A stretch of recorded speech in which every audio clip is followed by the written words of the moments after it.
Spider-Man, Spider-Man, does whatever a spider can. Unfortunately, it turns out that whatever a spider can sometimes involves the kind of shady activities you'd expect from a man whose superhero persona is modelled on Mother Nature's most terrifying mistake. Yes, while the Webbed Wonder may have a reputation as one of the most noble heroes in comics, that hasn't stopped him from engaging in a list of criminal offences long enough to make even Carnage blush. Now, Peter Parker has never been a perfect hero, and even when he tries his best to save the day, sometimes it can go horribly wrong. Gwen Stacy.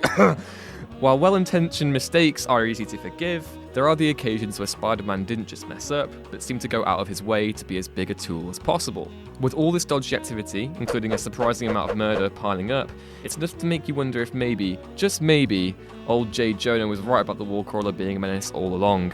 I'm Ewan from WhatCulture.com, and here are the 10 worst things Spider-Man has ever done.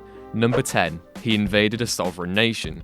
In a recent storyline in Amazing Spider-Man, Peter Parker, who is the former CEO of Parker Industries, helped Silver Sable to liberate her home country of Symkaria from Norman Osborn. The only problem with this was that Osborn had allied himself with the legally elected government of Symkaria, and so Spidey risked an international incident by invading a foreign nation without provocation. Of course, in the story, the Symkarian government was unequivocally evil, and had even enslaved the entire country to work in Osborn's weapons factories. However, in the storyline, Nick Fury raises the very valid point that what Peter did was no different from AIM or Hydra, using his resources to topple a government and install a leader of his own choosing. How very CIA of you.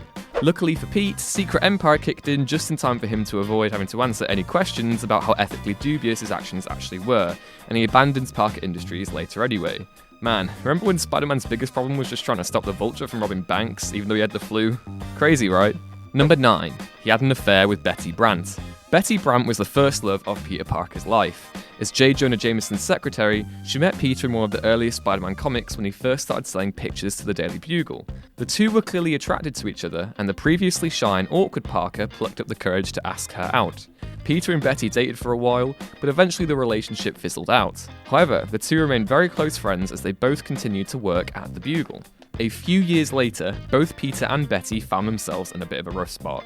And that's saying something for Peter. Peter just had his marriage proposal turned down by Mary Jane, and Betty's marriage to fellow reporter Ned Leeds was falling apart. Looking for comfort, Betty went to her old flame and threw herself into his arms, and the two began to kiss. The scene then cut to several hours later, leaving it ambiguous as to how far Peter actually went with Betty. Still, he seemed more than willing to get his spider socks off with an already married woman. That's shady, Peter. Shady. Number 8. He probably killed a woman. Ultimate Spider-Man chronicled the adventures of, well, Spider-Man as a teenager. In one issue, he teamed up with the X-Men to fight Sabretooth. During the battle, Spidey came across a group of anti-mutant protesters, and one of them ended up calling him a mutie freak.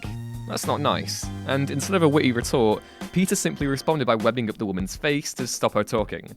Now, obviously this scene was meant as a throwaway joke. However, it takes a darker turn once you remember that Spider-Man's webbing actually takes about an hour to dissolve. With the woman's mouth and nose covered and no way to remove the super strong webbing, it stands to reason that she would have suffocated to death before it came off. Unsurprisingly, the fact that a teenage Peter Parker inadvertently murdered somebody for a joke was not brought up again in subsequent storylines. Number 7. He definitely killed a woman.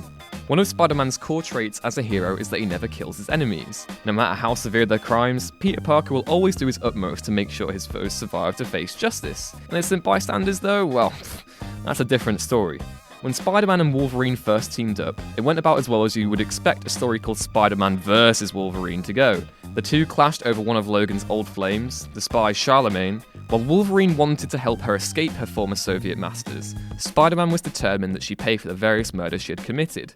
Eventually, the Soviets tracked Charlemagne to Berlin, and with no means of escape, Charlie and Logan both decided that he should kill her before she could be captured and tortured. However, Spidey arrived just in time to misinterpret the situation entirely and began fighting Wolverine to stop what he thought was a murder in progress. Charlemagne then took advantage of the situation to get her final wish. She snuck up behind Spider-Man to trigger his spider sense, and thinking it was Wolverine coming in for another attack, he lashed out with a powerful punch that crushed her very non-adamantium, very fleshy skull to pieces. Well, you know what they say, her body's no effect. Number 6. He flip-flopped during Civil War. The comic event Civil War is pretty much defined by Peter Parker making increasingly poor life choices. Depending on your opinion, the fact that Spider-Man sided with Iron Man's pro-superhero registration forces at all was a mistake to begin with. But what followed was definitely worse. In order to help prove Tony Stark's point that superheroes shouldn't have secret identities, Peter Parker revealed his to the world. This, of course, almost immediately placed Peter's friends and family in the crosshairs of every single one of his enemies, and his wife and aunt soon found themselves under attack from the likes of the Chameleon. All this was bad enough when Mary Jane and Aunt May were safely tucked up in Stark Tower, but then Peter went and had a change of conscience and started to join Captain America's forces. Those who've read the Civil War storyline will know that Cap ended up being the wrong horse to back, and once he lost the war, Spider-Man wound up as a fugitive with not even his secret identity to rely on. To make matters worse, without Iron Man's protection, Aunt May was hit by an assassin's bullet meant for Peter, but this mistake holds no comparison to what happened next. Number 5. He hit Mary Jane. Even by Spidey standards, the 90s were pretty rough for Pete. Apart from having to deal with a pretty dodgy haircut, he also found out that he was only a clone of the real Peter Parker and had been living a lie all these years.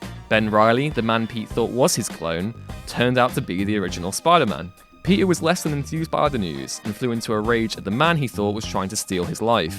Mary Jane stepped in to stop the fight, and Peter used his incredible power of immediately punching anyone behind him without looking to knock her across the room. Making this even worse is that Mary Jane was pregnant at the time. Jesus Christ, Peter. It all worked out in the end though. Pete came back to his senses, Ben was revealed to be the real clone all along, and the whole clone debacle was never mentioned again, except, by us. Number 4. He quit being Spider-Man. Spider-Man No More is one of the Wallcrawler's most famous stories, and its iconic cover has been referenced by countless other books, and even in Spider-Man 2. The story sees Peter Parker, frustrated by the world treating Spider-Man as yet another low-life criminal, give up his costume identity and throw his suit in the trash. While it was an understandable move, considering how even Spidey's most good-natured actions have a habit of blowing up in his face, it also completely flew in the face of Uncle Ben's teachings, about power and responsibility. With great power comes great responsibility.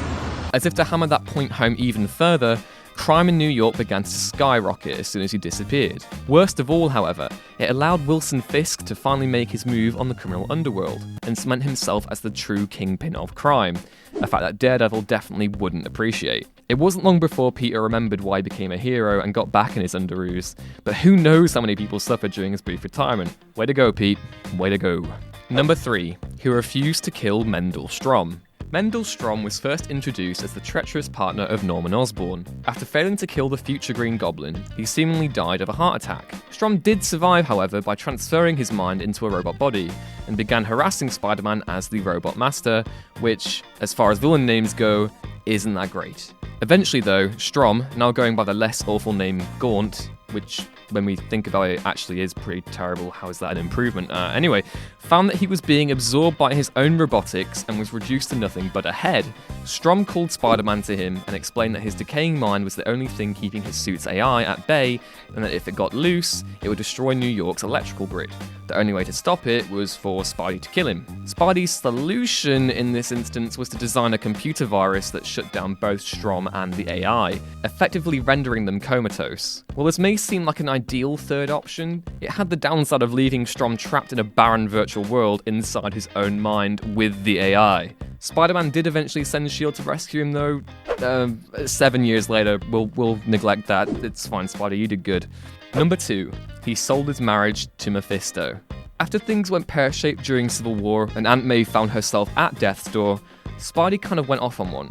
He nearly killed the Kingpin for sending the assassin that put his aunt in the hospital, and then he desperately began to search for a way to save her. Unfortunately, due to the extensive damage done to May, Peter's search was fruitless, as both the worlds of science and magic failed to offer a solution. To add a ridiculous cherry to this sundae, Jesus Christ himself even came down from heaven to tell Peter that it was time to let May go. How did he respond? By meeting with the devil, of course, because that's a rational way of going about these things, clearly. Peter made a deal with MEPHISTO to make it so that nobody ever learned of his secret identity, and so Aunt May was never shot. In return, he allowed MEPHISTO to wipe his marriage to Mary Jane from existence, which didn't go down too well with the fans. As far as Spidey stories go, they don't get any infamous or controversial than this one. Number 1. He didn't stop the burglar. Finally, there is of course one event that Spider-Man would wholeheartedly agree is the worst thing he has ever done. When Peter Parker first gained his powers, he decided to use them to become a famous TV personality. He made a name for himself by defeating wrestler Crusher Hogan, and went on to star in a TV special shortly thereafter. However, when the producer of the special refused to pay him, Peter decided to get his revenge by deliberately doing nothing to stop a man from robbing the studio.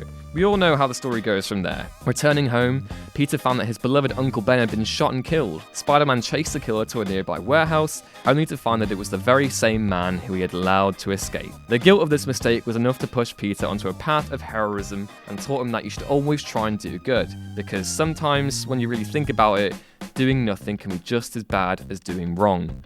And that's our list. Know of any other pig-headed Parker moments? Be sure to let us know in the comments below, and before you do, be sure to like, share and subscribe, and head back to whatculture.com for more list-based goodness every day. I've been Ewan, and I'll see you next time.